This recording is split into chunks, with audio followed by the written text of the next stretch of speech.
Hello friends, தமிழ்நாட்டில் பார்த்தீங்க அப்படின்னா பாஜக இன்னும் காலூன்றவே இல்லை. அதுக்கு முன்னாடியே பார்த்தீங்கன்னா மக்களை ஏமாற்றி சம்பாதிக்கிறாங்க. இவங்கெல்லாம் ஆட்சிக்கு வந்தாங்க அப்படின்னா தமிழ்நாட்டையே வித்துடுவாங்க அப்படின்னு சொல்லிட்டு பாஜக முன்னாள் பெண் நிர்வாகி ஒருத்தர் பார்த்தீங்க அப்படின்னா கோவத்தோடு பேசியிருக்காங்க. அந்த வீடியோ பதிவு தான் இது. திருவாரூர் மாவட்டம் பாரதிய ஜனதா கட்சியினுடைய முன்னாள் மாவட்ட தலைவி எஸ் சுதந்திரா தேவியின் பணிவான வணக்கங்கள். அதாவது இந்த பதிவானது நேற்றைய தினம் சன் டிவியில வெளிவந்த முத்துப்பேட்டையைச் சேர்ந்த பாரதிய ஜனதா கட்சி ஒன்றிய தலைவர் தற்பொழுது மாவட்ட பொறுப்பில் இருக்கிறார் என நினைக்கிறேன். இந்த ஒன்றிய தலைவர் அவர் மீது சட்டவிரோத செயல்களில் ஈடுபட்டதாக அவர் மீது வழக்கு பதிவு செய்யப்பட்டு அவர் தண்டனைக்குரியவராக்கப்பட்டிருக்கின்றார். ஆக மொத்தத்துல நீ என்ன சொன்ன ராஜேந்திரன், என்ன பார்த்து நீ எல்லாம் முத்துப்பேட்டை பக்கம் அரசியல் பண்ணிடுவியான்னு கேட்ட. இதான் உன் முத்துப்பேட்டை அரசியலா கேக்குறேன். அரசியலே என்னன்னு தெரியாத உனக்கு அவ்வளவு திமிரா? எப்படி நீ பொதுமக்கள்கிட்ட லோன் வாங்கி தரேன் பணம் வாங்கி சாப்பிட்டுருக்கீங்க, வேலை வாங்கி தரேன் பணம் வாங்கி சாப்பிட்டுருக்கீங்க.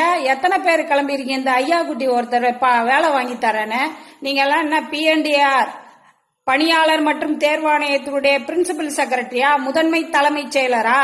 அந்த அளவுக்கு நீங்க பவர்ஃபுல் ஆயிட்டீங்களா? தமிழ்நாட்டுல இன்னும் நீங்க கால் ஊனவே இல்லை தெரியுமா? கால் ஊனாதப்பவே நீங்க இந்த மாதிரி எல்லாம் மக்களை ஏமாற்றி சம்பாதிச்சுக்கிட்டு இருப்பீங்களா? நான் தேர்தலில் சீட்டு கேட்டேன்னோட முத்துப்பேட்டையை சேர்ந்த ரெண்டு கில்லாடிகள் இருக்காங்களா முத்துப்பேட்டையில, அவங்களுக்கு என்னன்னாக்கா அப்படியே வயிறெல்லாம் வெடிச்சு வெந்துருச்சு. உடனே நான் கட்சியில அவங்க அதை பண்ணாங்க இதை பண்ணாங்க நீக்கிறேன். என்ன புடுங்க போறீங்க? நீங்க ஒன்னும் பண்ண முடியாது. அதே நேரத்துல இப்ப உங்களுக்கு எல்லாம் வெக்கமா இல்ல? இந்த மாதிரி கேஸ் ஃபைல் பண்ணதுக்கு பாரதிய ஜனதா கட்சி பதில் சொல்லணும் தெரியுமா? உங்களுக்கு வெக்கமா இல்ல?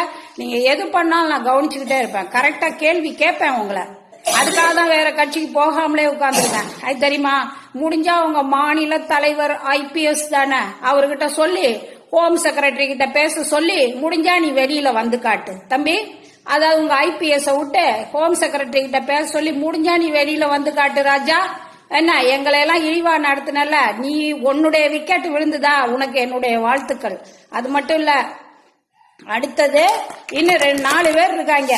ஒன்னு VK செல்வம், இன்னொன்னு அந்த முத்துப்பேட்டையில 2 ரவுடிங்க, அதுக்கப்புறம் என்னன்னாக்கா இந்த நீடாமங்கலத்துல ஒரு குடிகாரம். நீங்க 4 விக்கெட்டும் உழுக்கணும். கண்டிப்பா இந்த 4 விக்கெட்டையும் நான் வீழ்த்துவேன். என்னால காஷ்மீர்ல இருந்து கன்னியாகுமரி வரைக்கும் அரசியல் பண்ண முடியும். இந்த முத்துப்பேட்டை அரசியல்லாம் எனக்கு ஜுஜுபி. நான் என் தாய்க்கு ஜே, தமிழ் அன்னைக்கு ஜே. நன்றி, வணக்கம்.